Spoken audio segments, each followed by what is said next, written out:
Transmitter device activated. Coordinates set for Earth 2. Hey everyone, welcome to the Earth 2 podcast, your weekly exploration of the DC Comics multiverse and the legacy of their Golden Age characters throughout the Silver and Bronze Ages of comics. I'm Peter Watson. I'm Christine Panton. I'm Steve Higgins. And I'm David Steele. Welcome back. Thank you for joining us. Our follow-up episode to last week's Commandy Superman epic. We bring you Superman issue 295, published on the 16th of October 1975. A couple of weeks before Peter's birthday, a couple of weeks before my dad's birthday, about a week or so after John Lennon's 35th birthday. And between episodes 3 and 4 of Doctor Who and the Planet of Evil. My goodness. There we go.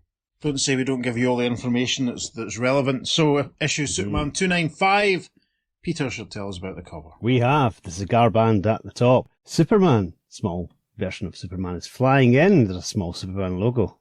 That drawing of Superman clearly taken from Neil Adams' wraparound cover for issue 252. So it is, except he's at a slightly jauntier angle, I think. He's flying a little higher. Yeah. The line of DC Superstars, the world's most popular superhero. 25 cents, number 295, January. And this week's number is 30675. Oh, not 30676. Ah, see. I hate when that happens. One day. Oh. Approved by the Comics Code Authority. Superman, big logo at the top. And we have two figures on the cover. We have Superman in a tattered costume. This is very unusual. And he's punching a man in a big, long purple robe. Long flowing white hair. Long flowing white beard. In his left hand, he's holding up a giant hourglass. In his right hand, he's holding a scythe. And this man is saying to Superman, "You've beaten whole armies, Superman, but I'm the one foe you can't defeat. Time." It's very dynamic. I like how Superman's punching him in the crotch. Yes, it's very shocking. There's a massive explosion. The crotch explosion supported menswear at the Hamilton Velvet Rooms in 1974. Very good. No, actually, is it an explosive concussive force, or is it just that he's got a belt which absorbs punches? Could be. A big star-shaped belt. Listeners, take a look for yourselves and write into the earth2podcast@gmail.com to let us know what you think. So, listeners, last week, if you recall, we did that story where Commandy and his potential future encountered Superman's costume and learned about the Mighty One, and there were references to Kryptonite and to the Daily Planet. Daily Planet and DC Clark International Kent. and all that and stuff. So, bear all that in mind.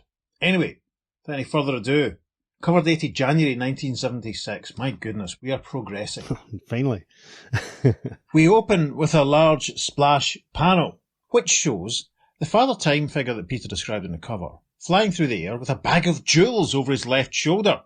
He's swinging a scythe at Superman, who's flying up towards him, and there are bursts of a weird green flame all over the place. We can see people down the pavement watching what's going on, and there's an absolute ton of captioning. "A menace has hit the city, and rising over steamy streets to deal with it is Superman. The ragged, superpowered criminal popped out of nowhere, with no apparent motive but a flamboyant robbery. But that simple act of larceny is about to send the Man of Steel on a wild quest after... Costume! Who's got the costume? And we have credits that tell us the story is written by Elliot S. Magan, with pencils from Kurt Swan, inks Bob Oxner, and editor Julie Schwartz. Oh, we're in safe hands, listeners. So yes, Superman flying up towards the Father Time figure with the jewels over his shoulder, etc.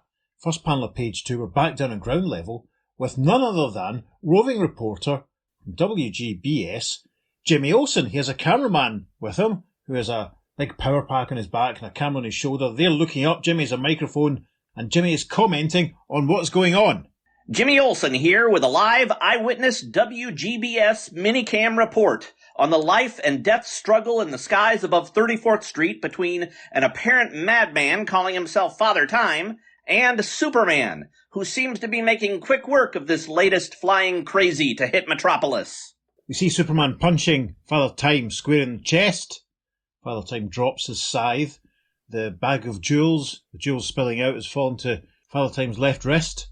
You can still see the trails of green flame echoing around. And indeed, the bag of jewels falls towards the ground and Superman flies after it, catching the jewels that are falling out to put them back in. Superman is now gathering the tumbling jewels stolen by his antagonist, and listen, the old man's saying something. Hear me, man from the stars. You may possess greater physical strength than I, but you cannot overcome the power of my mystic scythe. See Father Time gesturing and his scythe floating back towards his hands, as Superman, with the bag of jewels over his shoulder now, flies back up towards him, saying, I've heard that routine before. As he flies up towards Father Time now has a proper grip on his scythe, and he says, Mighty scythe, focus on the garish colour pattern of this lout's attire. Grip him by it, and make him your slave. And with that, a more electrical energy type style design of green stuff flows from the scythe and surrounds Superman, looping round his legs, round his wrists, round his waist, causing Clark to yell, Moons of Krypton! And then he's totally secured and bound by the green energy in the next panel. We see him stretching and obviously trying to break free as he thinks, These green clamp rings from that weird sickle gadget are flocking around my costume like a swarm of bees. And it's altogether too much for my good nature to take any more. And with that he flexes and snaps the green bands holding him. Father Time exclaims, By the Eternals! You snap through the scythe rings like rubber bands. That's not all I'm going to snap, says Soups, as Father Time gestures with his scythe again, and a little cloud of green smoke appears and envelops Superman, who continues, I don't know what renegade scientist or magic founder or wandering minstrel from space gave you those powers, old man, but I'm not going to be cowed by every costume gadget slinger this side of Polaris. And that last little bit of Superman's dialogue is seen coming from a TV screen, which now shows Jimmy Olsen looking up at the sky, still commentating on what's going on, as Jimmy says, Sorry, folks, we've temporarily lost our visual behind the cloud of green fog from Father Time's sickle, but there seems to be quite a bit of activity up there. And we're obviously in a WGBS studio here because we see a blonde fellow watching Jimmy on the screen, speaking to a headset microphone, saying, Tell that Dumbo cameraman to shoot the sky, not Olsen. This is a live telecast and I don't want to lose it. Indeed, we cut back to the street level view of Jimmy and his cameraman, as his cameraman indeed does point his camera back up towards the green cloud, as Jimmy is saying, For a moment it looked like 3 silhouettes flying around inside that cloud. But it looks like the showdown between Superman and Father Time.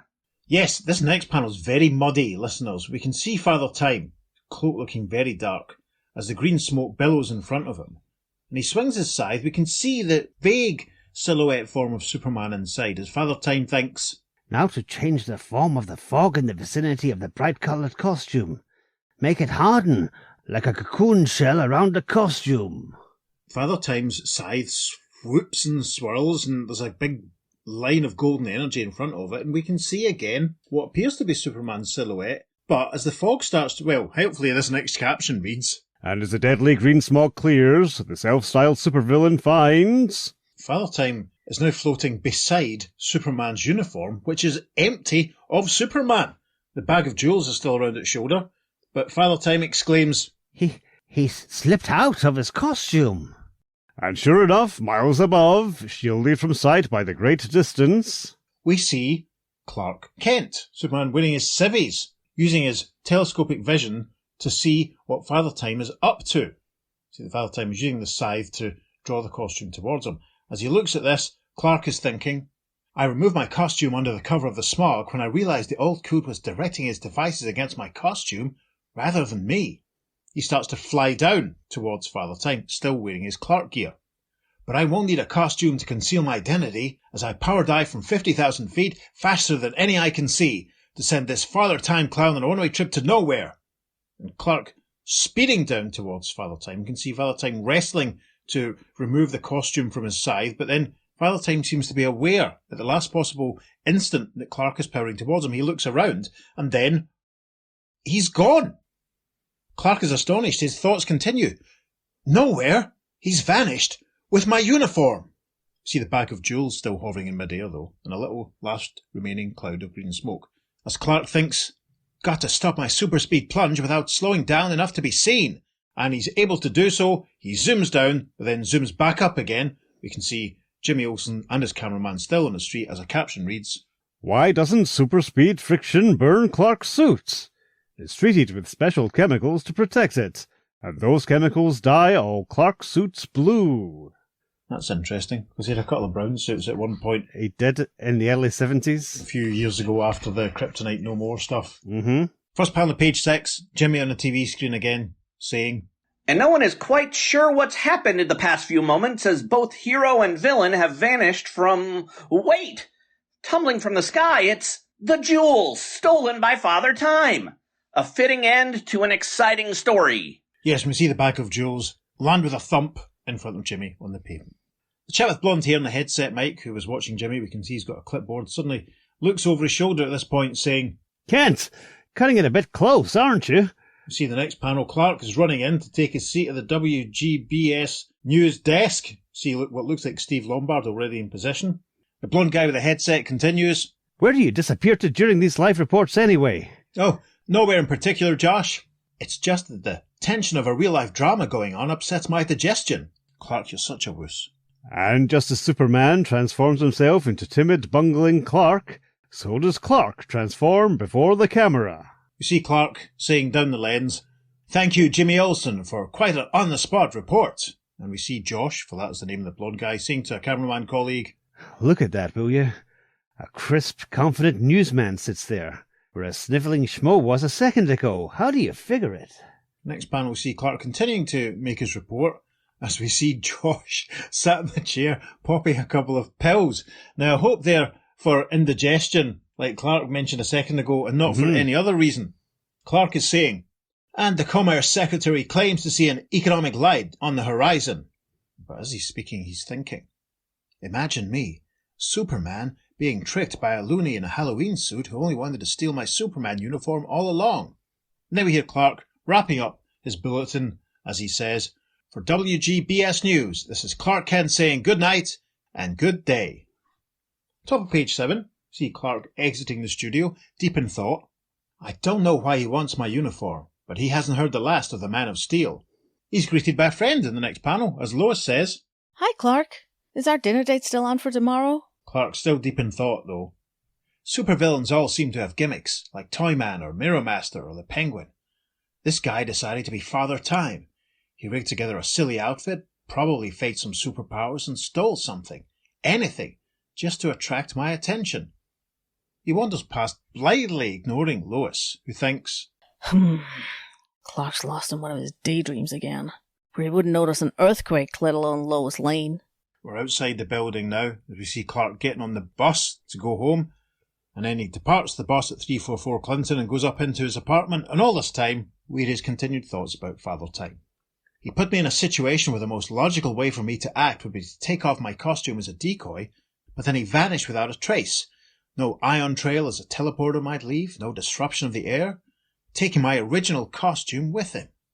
I have ways, though, to trace the whereabouts of that costume, anywhere in space, time, or other dimensions. So my next step is to grab a substitute costume from the secret closet in Clark Kent's apartment and get to work. And with that, we see a gorgeous Kurt Swan rendering of Soups flying straight towards the camera to round out page 7. We pass the letters page for this issue, a full page advertisement for Hostess Fruit Pies, and a full page advertisement for All-Star 58 and Black Hawk 244, before we arrive at the top of page 8 and a caption reads, Into the Arctic wilderness flies the Man of Tomorrow. Destination, the fabulous Fortress of Solitude. Yes, we see Soups arriving at the fortress, turning the big key, going inside, closing the door. From inside, we hear his voice as he exclaims, Oh no! That's impossible! I focused the time screen on a homing device I built into the costume's Justice League signal, and sure enough, my costume has surfaced some 1,000 years in the future on the side of Metropolis. But there's something very, very wrong. We see that Soups is looking at a large screen, which shows a ruined city, but in the foreground, riding a white horse, is a large, muscular man with long brown hair and a long beard, and waving a sword above him, and he's wearing Superman's uniform. Our Superman's thoughts continue. I've been to the future before, but it was nothing like this. Final panel of page 8, he's flying away from the fortress, thinking, I've never seen such devastation in all the times I've cracked the time barrier. But according to that time screen, civilization will be destroyed by a mysterious natural disaster about a century in the future. We now arrive at page 9. Peter's going to read all the captioning. As he has done so many times before, the son of Krypton uses his amazing speed and strength to tear at the very fabric of space and rip through time toward the future. Through the worst of all possible worlds he tumbles, an age undreamed of in the wake of worldwide calamity. A time, a century hence, when humankind is nearly left extinct, and mutated intelligent animals fight each other for domination of the ruined planet. Till a race of super-developed men and women arises 9 centuries later to overthrow the animal overlords. It is here, in the ruins of ancient Metropolis, that Superman touches ground. Yes, this page will make it onto the socials, listeners, have no doubt, but we see Supes flying and swirling and swooping through the timeline. We see him flying over Metropolis, presumably it's Metropolis, as buildings start to crumble and people are panicking, lots of smoke and stuff. Obviously, that will be the great disaster happening. And we see him flying through and past the reference to intelligent mutated animals, and we can see what looks like a tiger and a gorilla, an elephant-headed figure, other beasts very similar to the sort of things we saw in Command Day. And then we see him flying over above some people in green uniforms looking down on some very Planet of the Apes style gorilla-type, monkey-type figures, all wearing uniforms and carrying sticks. And then we see a man dressed in very sort of Greco-Roman-style robes with a headband and a little pleated skirt and sandals, fighting against another gorilla wearing the blue uniform that we see in the previous segment. In the background, someone who appears to be wearing animal skins is fighting another ape. All this going on as Superman comes to rest in the final ruins of Metropolis. But we notice there are a few tears and scratches in his uniform as he thinks, the year should be 2975, and evidently this substitute costume couldn't stand up to rigorous time travel like my... But then his thoughts are interrupted as a voice yells, Seize him! He's a spy! Suddenly, from behind piles of rubble that were buildings long before anyone now alive was born... We see a motley group of humans. There's a blonde girl wearing animal skins bearing a club, but there's another chap, older, dark hair, wearing a headband with a bow and arrow. Behind him there's a red-haired fellow who looks as though he's wearing animal skins, and next to him there's another guy wearing a very loose tunic. He's got gauntlets, he's got a nice headband round his hair, he has white hair and a long beard. The man, the black hair and the headband says, Interloper, how dare you wear the costume of the Mighty One? The man with white hair says, Why do you masquerade as our great leader, Jackson? Jackson spelt Jaxon. The blonde girl strikes Superman over the head with her club, saying, It is a poor disguise, little more than a rag. He has probably never seen the costume of the Mighty One, now worn by... She gasps, as with a crack sound effect, her club shatters as she strikes Superman's head. Dark-haired bow and arrow guy steps forward, saying, What manner of spy is this whose head is nearly as tough as Jackson's? Sir, I'll go wherever you want to take me, just don't try to knock me out, it'll just hurt your hand. But too late, dark-haired guy goes to punch Superman in the jaw, with agonizing results as he screams, Aye! And the man with white hair says, What manner of man are you? You must go before Jackson. And who do you suppose this mysterious Jackson might be? You see that Supes has been led forward by the blonde girl, the older man, and a few others who are standing behind, at the bottom of a flight of stairs. As Superman looks up and says, You! I saw you on my time screen, wearing my costume. And the unseen at this point person who he's directing his words to replies, Silence. By mocking the Mighty One's garb you have challenged my rule, and you will be honoured to die by the hand of Jackson the Mighty. And we see revealed, standing at the top of the flight of stairs, the figure that Superman saw on the screen in the Fortress of Solitude, the brown-haired, brown-bearded man with a headband wearing Superman's uniform. You can see that he's standing under a sign which reads Galaxy Communications. And as we arrive at the top of page 11, we see there's another dark-haired chap standing next to him who hands him a sword. Jackson starts walking down the stairs towards Superman and the others as Superman says, Look, fella, don't be too sure you want to do this. I mean, I'm tougher than I look. Just ask your friend over there with the glass knuckles. Jackson steps forward, raising both his left fist and his right hand with a sword, as Supes continues, Maybe you just want to Indian wrestle and no hard feelings when you lose, and then we can shake and swap costumes. I'll even patch up the holes in this costume. Ugh! He exclaims as with a... Jackson brings his left hand down on Superman's head. Jackson then raises his hand again in the next panel as he says, I hope to make it short and painless, since you are a fool whom I pity, but you are still... Alive? I'm alive and then some. If I've got to use force to get my uniform back, so be it. And at this point, Superman retaliates with a punch of his own. There's a massive wham, and Jackson exclaims, Oh! We're continuing the third page falling, past another advertisement for Big Jim's pack, and at the point of recording, it looks as though Chuck has commented on the post for the episode we released today, All-Star Comics 58, with a photograph of a Dr. Steel action figure. So we're going to have to hear some more about that, please, Chuck. First panel of page 12, Supes is ducking down as Jackson raises the sword. Supes is saying, You're no ordinary Earthman. Your ancestors must have come from another planet like I did. The words of knowledge fall from your mouth as if you were a priest. But only a mad priest would fight the wearer of the Mighty One's clothes. And at that, Jackson brings the sword down on Superman's head, but it shatters with a whack. And at this point, Supes drops to the ground and then, almost in a sort of press-up motion, flips himself around and then wraps his legs around Jackson's legs, obviously to try and bring him down. As he continues, I don't know how you can withstand the blows of the original Superman, but... Superman, you say? You profane the Mighty One's memory by claiming to be he? Now I shall use all the superpower at my command to destroy you. With that, clenches both of his fists and brings them down with a crack, which opens up the ground underneath. Thankfully, Superman's still floating as he says, A fissure? I don't know where you got those powers or my costume, but if you don't stop this and discuss the problem rationally... But then the caption for the final panel of page 12 reads, But, even as the pair comes to grips, eerie ghost images momentarily form amid the ruins of Metropolis, and just as suddenly fade away. Yeah, it looks as though Supes and Jackson have dropped down into the fissure, and some of the folk we've already seen are standing around the fissure looking down into it. But what we see, as Peter describes there from the caption, is ghostly images of just regular people, I suppose, from contemporary 1975.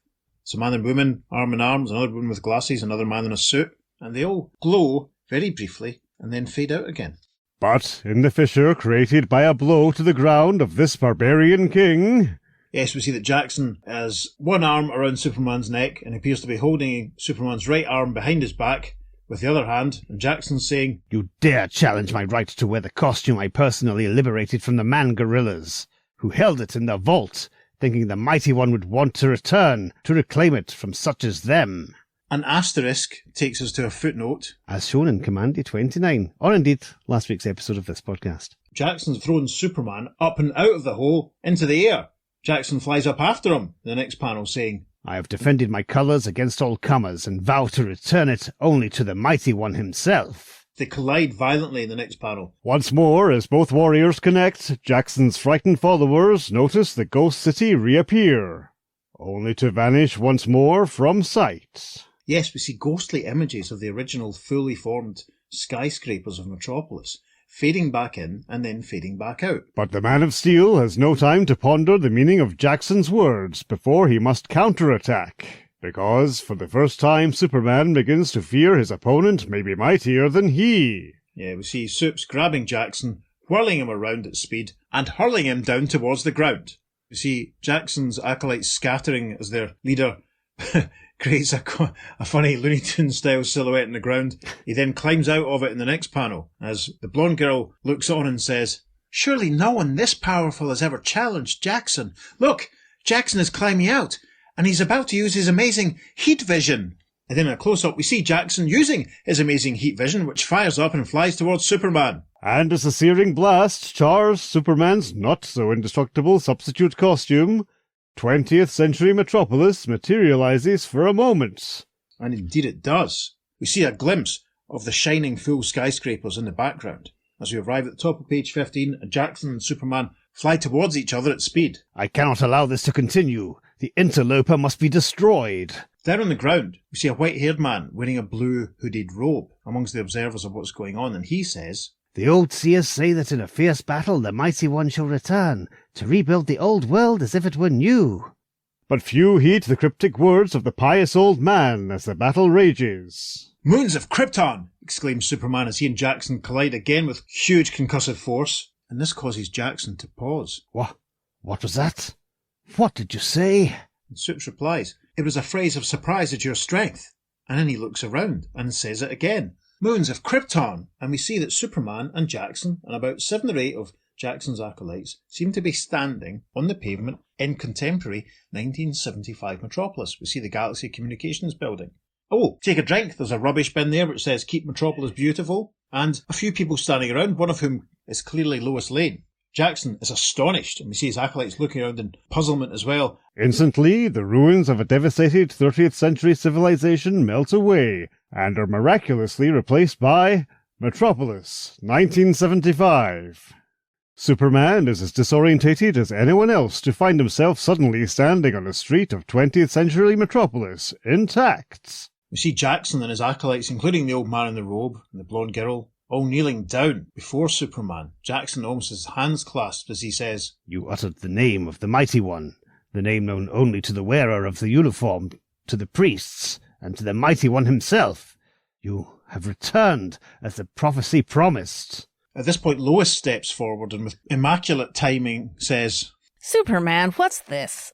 A Star Trek convention? and then the caption for the next panel reads, But as traffic is blocked and time seems to fall back on itself... Yes, Jackson's acolytes, and indeed Jackson himself, all start fading out as several Metropolis passers-by can only point and gasp. Superman straightens up, noticing that something has changed in what he's wearing, as he says, "By the cosmos, I'm wearing my original uniform, the indestructible one. And, just as mystifying, Jackson and his followers are vanishing. Who is responsible for all this confusion?" And then from off-camera, a voice says, "You are Superman, with my help, of course." and we see Father Time, who we've not seen since the start of the story, remember him, flying down towards Lois and Superman, with Lois saying, Father Time? The flying villain? What does this mean, Superman? "It means, good woman, that our villain's attempt to tamper with time has been thwarted, for Superman's costume was used as a wedge to place time back on its proper track." And at this, Father Time bows before the Man of Steel, saying, "I salute you, Superman." "Slow down, old fellow. Am I to understand that Jackson's crowd no longer exists?" "No, they are simply back where they belong." Lois seems to have legged it in the first panel of page 17, as Superman now stands in front of Father Time on his own. Sup says, "If you're just a run-of-the-mill supervillain using time as a gimmick, I'll eat my cape. I'm betting you're in league with the immortal Guardians of the Universe," "Close, Kryptonian," says Father Time, who casually throws his scythe to one side and then starts to open up his robe. He then also lifts off his face, his head, but it's a mask, revealing a Green Lantern. But not Hal Jordan or Jon Stewart, but this guy has green skin, antenna on the front of his head like one of those guys from Star Trek whose name I can't remember, and slick back green hair. As he divests himself of Father Time's robes, this new arrival says, I am Xenophobe, the Green Lantern who is assigned to this sector of the galaxy, or will be 1,000 years hence. Supes, speaking for all of us here, says, "What was the purpose for all this?" The idea was to set right the course of Earth's future, which was upset during a battle the Green Lantern Corps of the Future will have, with a nasty character known as the Time Trapper. The Trapper arranged things so that the energy from our power rings entered the time dimension, wiping out all Earth's possible futures, but one. A future in which a natural disaster ended mankind's reign on Earth, so that the Trapper's foes, the Legion of Superheroes, never existed. And what we see here, side by side, but divided by a rippling golden band of energy, is a shot of what looks like Monel, Duo Damsel, Yep. and, to my eyes, Lyle Norg the Invisible Kid, Yep, let's say so. who's been dead for a little while at this point in the continuity. 3 members of the Legion. On the other side of this little rippling golden band, we see a shattered, ruined, futuristic city. Xenophobe the GL continues. To set things right, I arranged a battle between you and the mightiest of future beings, Jackson, causing you both to generate power that countered the ring energy, thereby restoring all possible futures. Thus, the Legion exists in one parallel future, Jackson in another. And again, we see 2 images separated by the rippling golden band of energy. On the left, we see Element Lad in his cool green uniform with a green arrow sort of thing pointing up towards his chest. See Saturn Girl, and probably meant to be Cosmic Boy, but I'm not sure he was still wearing that uniform at this point, but maybe it's Magnetic Kid, maybe we're further into the future. Mm-hmm. And on the other side, the older guy with white hair and the headband that we saw earlier, and his pals with their weapons fighting with the humanised apes wearing their blue uniforms, all rushing towards each other in conflict. Final panel of page 17. Xenophobe the Green Lantern grows translucent as he lifts up into the air, fading out, saying, Congratulations, Superman. You not only can change the course of mighty rivers, you can correct the flow of time itself. Gosh! Listeners, there's a huge, big, massive, slow dissolve. Epilogue. And we see a teacup with a few leaves at the bottom being held by two hands with lots of shiny rings on them. And a woman's voice says, Lois Lane, the tea leaves say you will live long and prosper. You will marry the man of your dreams when the time is right and have many strong, handsome children. And the camera pulls back to see that we're with Clark and Lois, and a lady wearing a black dress with orange flowers on it and an orange headscarf, dark hair, thick gold hoop earrings. Clark Kent is taking a sip from his tea, and he thinks to himself at everything the woman's just said, if I marry Lois, one of our descendants might be Jackson. And Lois, looking very pleased, says, Thank you, Madam Olga. Clark, why don't you have your tea leaves read? Oh no, I think it's much more comforting not to know the future. After all, Lois, what if you knew the world would end tomorrow? Wouldn't that ruin your whole day? Oh, Clark, you silly goose. It's just a game. You worry about the most useless things. And with that, Lois and Clark take their leave. They stand up. Lois has got her bag there. We see Clark taking some cash out of his wallet to pay the fortune teller as he says, I'm sure it isn't a game to Madam Olga, is it? They leave. We see Madam Olga looking into Clark's cup now that he's leaving, and a caption reads, Maybe there is something to this fortune-telling stuff. But if there is, then perhaps by peering into this emptied cup, this old tea leaf reader realizes that there is much more to Clark Kent than meets the eye. And Madam Olga looks astonished as she looks up, drops the cup, and it shatters on the table. As a smiling, Clark and Lois take their leave, and a small caption reads, The end. Coming super attraction, the most spectacular crisis ever to challenge the Man of Steel. Join him on his desperate quest to discover who took the super out of Superman. Issue 246, on sale the second week in November. Well then, Well, that was very exciting. that was good. Quickly out of the way, we'll just mention that we're both very amused by the mentions on page 3 of both the Eternals and Polaris of the X-Men. Yes. That was very amusing. That was almost worth the price of admission alone, as far as I'm concerned, listeners. Yes, the Eternals, a nice little nod to Jack Kirby, who created the Commandiverse, so to speak. Yes. Lesser so Polaris, but never mind. That was very interesting. On the one hand, it was a very traditional Kurt Swan story where Superman goes to the future and meets someone wearing his uniform and speculate on who he is. Yeah. But then, on the second last page, the rug is pulled from us completely. Yes. And we get an alien Green Lantern from the future who explains that this whole story is to allow the Legion of Superheroes future and the Commandy future to exist independently from each other. Phenomenal! And to have the Time Trapper to be the bad guy behind it all, and he's not even seen. And Father Time kind of looks a bit like the Time Trapper, let's be honest. Yes. With the big long purple robes. I mean, if you pulled back the hood of the Time Trapper, you could well imagine that might have been Father Time under there. But no, it was a Green Lantern from 1,000 years in the future called Xenophobe. Yes. Which means fear of aliens. Spelt Xenofobe. And there's no other real way to pronounce it other than xenophobe, so No. I'm not sure what the heck Magan was up to with that, quite frankly. I think he was thinking of aliens and thought of an interesting word related to aliens that could be used as an alien name. If you say so. Who knows? If you say so. Thousands wouldn't. Millions don't. Well, not many people talked about xenophobia back then, so, you know, much less so than now. So. Less so now, yes. No one talks about. Oh, gee whiz. Yeah, like, I was very impressed and surprised, even though we looked at it in preparation and we're recording this the same day as last week's episode. Yeah. Mm-hmm. Surprised by the directness of the footnote referencing Commandy issue 29. Yeah, well, I mean, obviously that was the inspiration for this story. This story wouldn't exist without that. And you can see kids at the time reading this and thinking, have I got Commandy 29? We have to rush out and try and find Commandy 29. How did this all happen? It's really exciting. I think it's a case of Julie and or Elliot read Commandy 29 and thought, well, we need to tie this in somehow.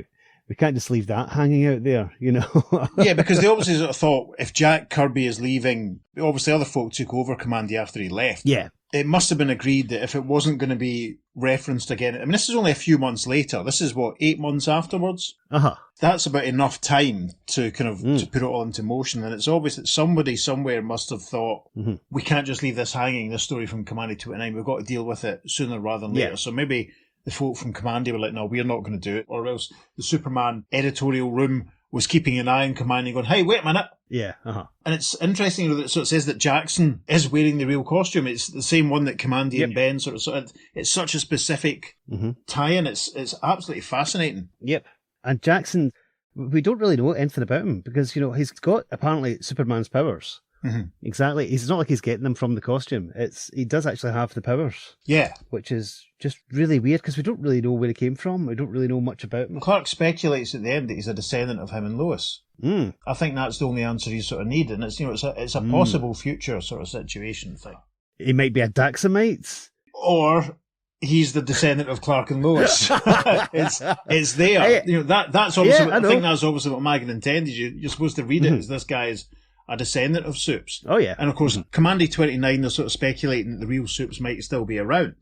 Maybe this is saying that Supes isn't around and instead his great grandson or something is. Yeah, could be. Or maybe just his son. Maybe he's equally long lived. I still think he's a Daxamite, but that's fine. Well, I disagree with you completely. That's my logic. That's my logic there. It was really interesting seeing time kind of reset itself with the ghosts fading in and out and them suddenly ending back in 1975. Yeah, that was interesting. Just through the realization that this is Superman and that, he was the Mighty One. Well, I think it's clear that the reason that we keep seeing the flashes of 75 and them coming back to 75, it's partly because he's wearing Superman's original uniform, but obviously because Jackson is a descendant of Superman, given that you love Doctor Who Modern Undead so much, there's probably some genetic similarity to them touching when they probably shouldn't. Maybe there's echoes of what happened to the Brigadier. Maybe that's what's causing time to shift because Superman isn't coming in direct contact with one of his descendants wearing his own uniform. Maybe it's that. Okay, you've converted me. There we are. That's It's all there. It's all there, man. It's in the story. Time doesn't shift when he meets Laurel Gand, that's all I'm going to say. Anyway. This is true. But she's a manhunter, but that's fine. But who wrote that story? Laurel's not revealed to be a manhunter till after Crisis, so it can't be fitted into her. Very true. This is the stuff we love debating in this show, by the way. Right. Yep. I'm amused by the whole... Why didn't the Green Lantern guy just come back and try and get Superman's help? So maybe there's some sort of, in fact, there'll be some sort of Guardian edict that Green Lanterns can't cross timelines into another sector where there is existing Green Lantern. There'll be some sort of bylaw by the Guardians. That's why he had to do it in disguise. That makes sense.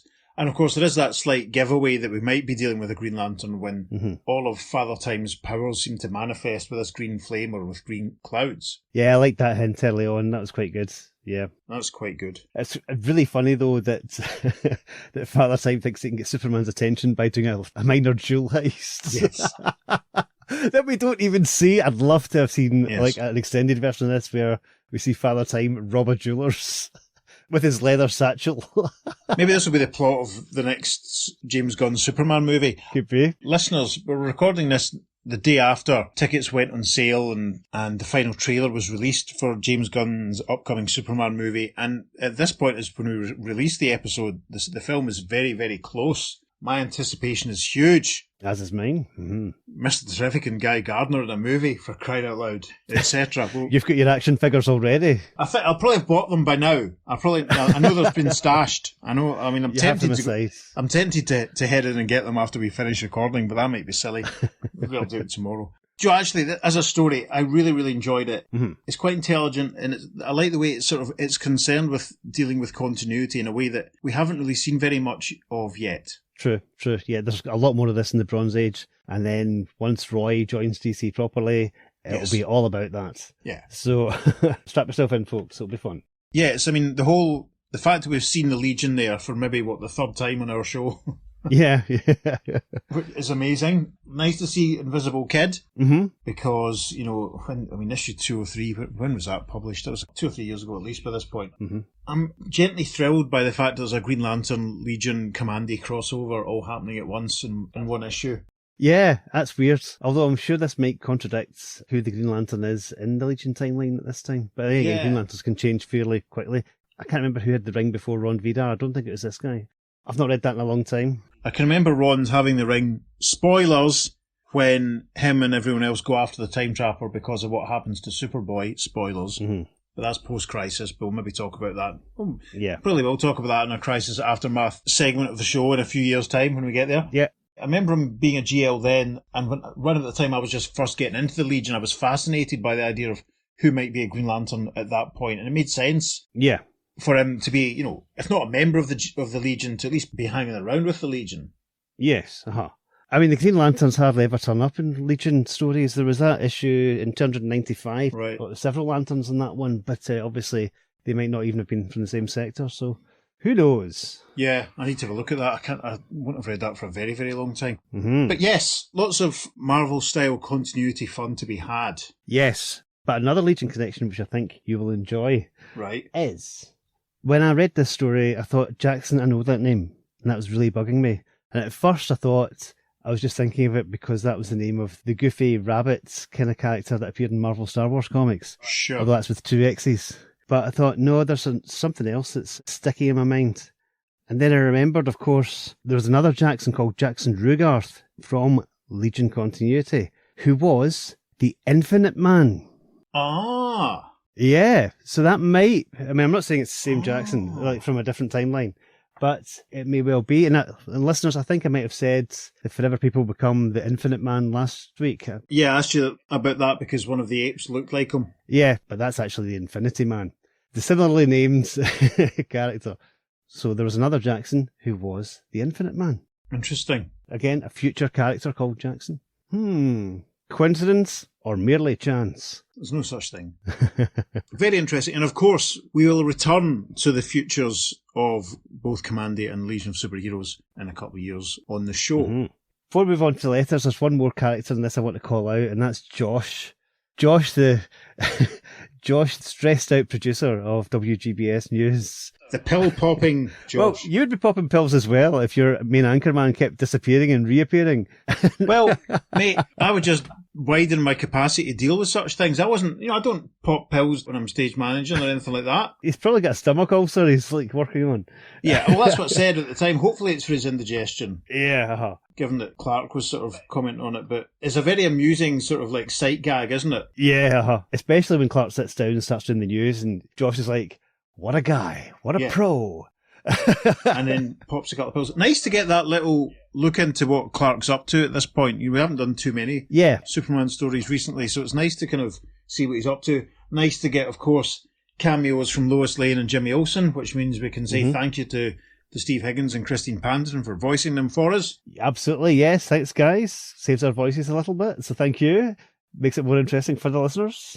I was just a bit worried about overload of Peter and David on this one. If we did the voice of absolutely every character, helps to break it up a little. Mm-hmm. And I loved Lois's reference to the Star Trek convention. Yes, very much in syndication at this time. Uh-huh. Yeah, this is a couple of years before the first film and such like and all that. And as you say, syndication and the animated version had been around before that. So that was a lot of fun. I think it's one of the most satisfying comics we've done in a while. I know I said recently that I really enjoyed All-Star 58, but this is in a different level. This is some proper deep dive geek stuff, threading together of ideas and concepts, and it worked very, very well. Yep. And of course, Madame Olga's prediction that Lois will live long and prosper was fantastic.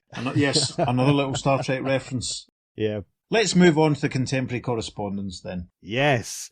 Let's move at warp speeds. The contemporary correspondence. I see what you did there. Right. Uh-huh. So, listeners, if you want to read along, grab your copy of Superman 299 from the shelf. First letter goes like this. Dear Mr. Schwartz. Oops, I forgot. It's Mr. Bridwell who reads these. Superman 295 was the perfect epitome of the metamorphosis comics have gone through since the so-called Golden Age. Here we have a slightly offbeat science fiction tale. Costume, who's got the costume? With a villain who's not really a villain. An alternate futures plot that no one who hasn't been keeping up with the entire DC line would understand. Our hero wisecracking and fast-talking his way into and out of a zillion fight scenes. And one of today's most relevant and realistically characterised characters. the former original building faller offer, Lois Lane, and pulse-pounding slugfests, earthquake-making and big explosive panels. I like the way artist extraordinaire Kurt Swan experimented with looking at Superman in action from different views this time around. Also like Lois Lane's noticing Clark Kent. Also like Kent considering the possibility of marrying Miss Lane. Also like Lois talking sarcastically to Superman. What's this? A Star Trek convention? Also like the tie-in with Kamandi. Also like the slightly mysterious epilogue, leaving minor questions unanswered. Maybe there is something to this fortune-telling stuff. Also like the tie-in with Superboy and the Legion. Also like the title. Also like the cover. Also like the melodramatic captions. The DC era is in full thrust. My letter has come to an end, so it stands a chance of seeing print. Bye, says Richie Foreman from Warminster, PA. I also like the next letter. Editorial response from E. Nelson Bridwell says, but if it had run much longer, we'd have had no room for anyone else's letters. By the way, though I answer the letters here, Julie Schwartz does read them, before I do. Next letter then. Dear Mr. Bridwell and Company, well, my dear friend Elliot S. Magan has done it again, although I must confess I'm not sure what he's done. Costume? Who's got the costume? Moronic title, that, for such a magnitudinal tale. Yeah, I think it was a bit silly. I wouldn't quite call it moronic. Yeah. Was one of the most ambitious stories Magan has produced. The unfortunate thing is that it was not successful. Oops. The most serious criticism that can be levelled is too confusing. Too much happened in too short a time. Its scope was such as hardly been attempted, tying together all the various loose ends and stories throughout the DC universe. Legion of Superheroes, Green Lantern and Supes himself, not to mention Kamandi, the sheer wisdom of which was evident in the revival of the Mighty One concept, one of the funniest jobs I've seen in a while. So what was the problem? The same one that's plagued DC for quite some time, not enough depth. We presented the various loose ends in 2 or 3 panels with no background, so that the unfamiliar reader would have immense trouble grasping the threads. Plus, the ending was rushed and lost a good deal of the impact it might have had. I'm not talking about the epilogue, a feature which should be dropped as it has lost its total value and is now a close to unrelated gag shot. Despite all these criticisms, it is still possible to enjoy the story, and so I did. Superman's character is perfectly brought out through much of the action, except near the end where he was too brusque, and the humour in the dialogue was amply and successfully evident. And that's from Mark Zutkov, Timonium, MD, which I think we established is Maryland. Mm-hmm. I can see his point. If you're not fully versed in all that sort of stuff, you might find it confusing. Yep. The fighting maybe could have lost another couple of panels to maybe expand the exposition, but I think the balance was fine. Yeah. I was worried it wouldn't be easy to understand, but I think it worked all right. It was pretty clear. Yeah. If you're well versed in the lore, then you're absolutely fine with it. But yeah, I can understand his point of view. If this was your first comic, you'd be going, What is this? What's happening? It'd be a bit confusing. There is one more letter, and that says, Dear Editor, costume, who's got the costume? Was great, especially Superman's lines to Jackson on page 11. Little touches like the empty litter basket with the trash scattered around it, page 15, made the story even better. Xenophobe is a strange name for an extraterrestrial, since a xenophobe is someone who fears or hates aliens. It's also easy to see Elliot's a Star Trek fan. Either that, or Lois and Madame Olga are. And that's from Bob Konevsky, Huntington Valley, PA. That's 2 from PA. Oh, hey. And E. Nelson Bridwell's reply to that one very cannily is, and as Spock would say, live long and prosper. And that's a perfect way to end, I think. It certainly is. Another enjoyable story covered, another enjoyable episode in the can. Yep. Great fun. I like that a lot, and I think doing this one and the Kamandi one back to back, because we had a vague plan to do the Kamandi one when it was published, but then we weren't paying attention and missed it, so rather than doing it as an immediate flashback, Peter suggested that we wait and did it with a Superman 295 that we're already thinking about doing. So I think back to back they've worked quite well. It's a good thing to address that aspect of pre-crisis continuity. Yes, absolutely. And before anyone writes in to tell us, yes, we're aware that there are several other versions of Father Time. I was considering doing a portmanteau of various Father's Time, but in the end we thought for such a minor character who isn't actually even the character, because it's a disguise, we thought it's not really worth it, is it? That brings us screaming straight back to the cover, which is completely unrepresentative, really, isn't it? Very true. It's a striking cover. There isn't a point where Father Time confronts Superman and holds up an hourglass. Mm-hmm. Nope, not true. There was not a single hourglass in this. You must have been devastated. Oh, I wasn't that fussed. There was one on the cover, that was enough. The appearance of Invisible Kid more than made up for that. Fair enough.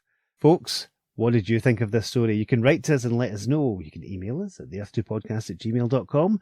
Make sure you follow us on social media because we're putting up some lovely bonus material for this and indeed every episode on Facebook, Instagram and Blue Sky. We're at the Earth2 Podcast, and on Twitter we're at podcast_Earth2, and it is the number 2 for all of our socials. That is correct. Listeners, if you're enjoying what we're doing, please consider telling your pals, spreading the word, sharing some of our social media posts, or even going to wherever it is you receive your podcasts and giving us a positive review. That'd be lovely.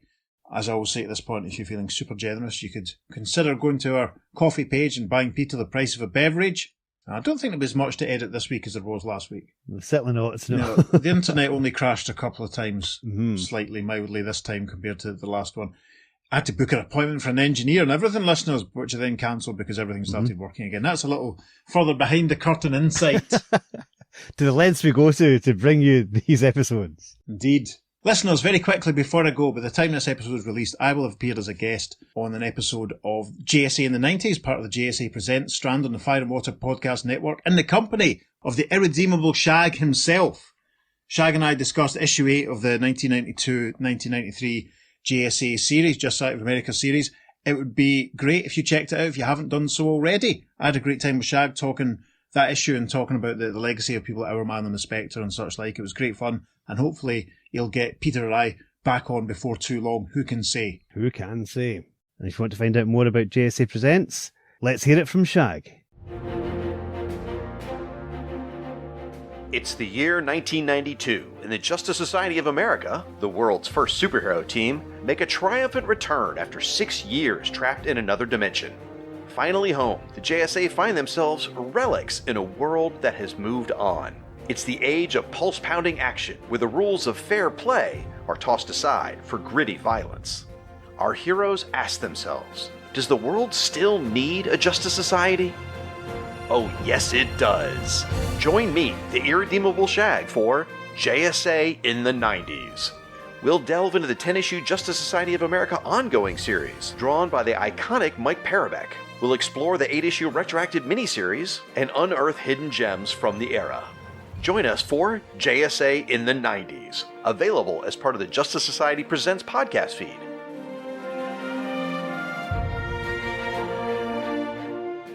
Wonderful. Now that little bit of celebratory cross-promotion is out the way, you can say... I've been Peter. And I've been David. Take care, folks. We'll see you soon on... The Earth 2 Podcast. Transmatter cube activated. Return coordinates set for Earth Prime. Pen! Who's got the pen? There's one there. Right, yeah.